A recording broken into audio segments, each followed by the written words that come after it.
Does a badge, a gun, and an entire police force, basically, let's face facts, a gang of the government, does this give a cop the ability to be arrogant? Shouldn't part of what a cop's duty be is public relations, to create a better connection with the community, to do things in such a way that it doesn't incite violence, that it doesn't escalate to where they can have an arrest and be the central officer that is putting down a possible riot that the cop created? And I'm going to prove my point.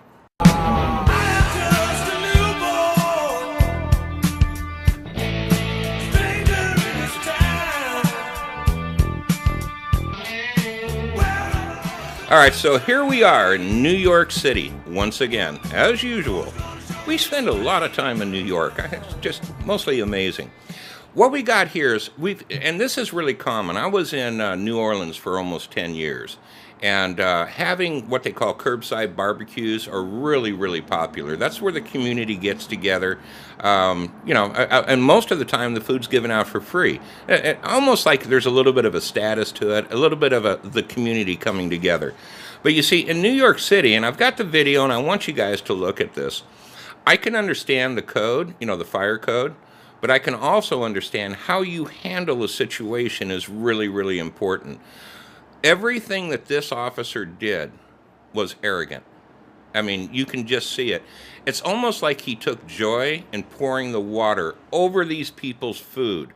He could have done it around on the side. But here, I want you guys to take a look at this, and I want your thoughts on what you think, and then afterwards, I'm going to tell you what I think.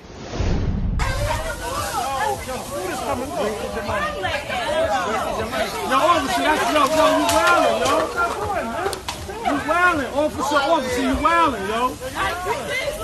You on some real disrespectful shit, B.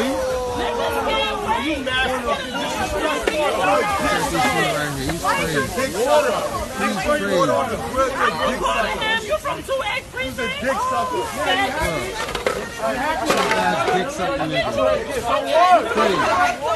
You feel better? Crazy. It's kids out here and all that. Gonna light it 10 minutes later. It's kids out here and everything, boss. You feel better? That's crazy, boss. It's kids out here, boss. Crazy, yo. Like, for real. Look, it's kids out here. Kids out here, boss. Like, it's kids out here. How you Kids out here, boss. Show me the video. I'd like to see it. Nah, ain't no It's video, kids. nothing, man. Watch out, It's man. kids out here. Look, it's little Like, kids. be high right now, man. Little kids. Wide eyes. Now, I don't know if the officer had already encountered the individual earlier.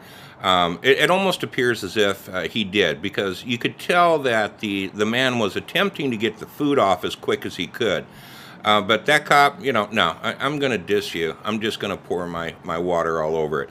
Guys, this is also a case of judge, jury, and executioner, which police are becoming even more than I remember back when I was a kid, there was, quite a bit of that, but they also had that ability of public relations. But this is indicative of the tendency of the police now to be judge, jury, and executioner. He really had no authority to pour water on it because there wasn't an emergency. The best that he could have done was give him a ticket or a citation. But you see, now here's the tricky part. A lot of officers cannot give tickets for what they call ordinance violations. They can't. They have to bring out what's called an ordinance officer. So, yeah, to show these guys, he's just going to go pour water directly on the food, not around the side of it, directly on the food. And I think that if you take a look at the girl, you'll see that the female cop, she was a little upset about the situation also. Guys, make sure to look in description, okay? I got a link to the entire complete story. I know you all don't like to read.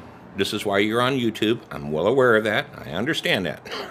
But sometimes, you actually have to read. So, take a look at the full complete story. I've got a link to the complete uncut version. And, again, tell me what you think. Guys, follow me on Twitter at Studio News Net.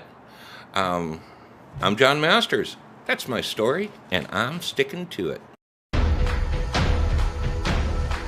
Real life police encounters. Know your rights when dealing with the police. I got it. Hey. Empower yourself by knowing the law.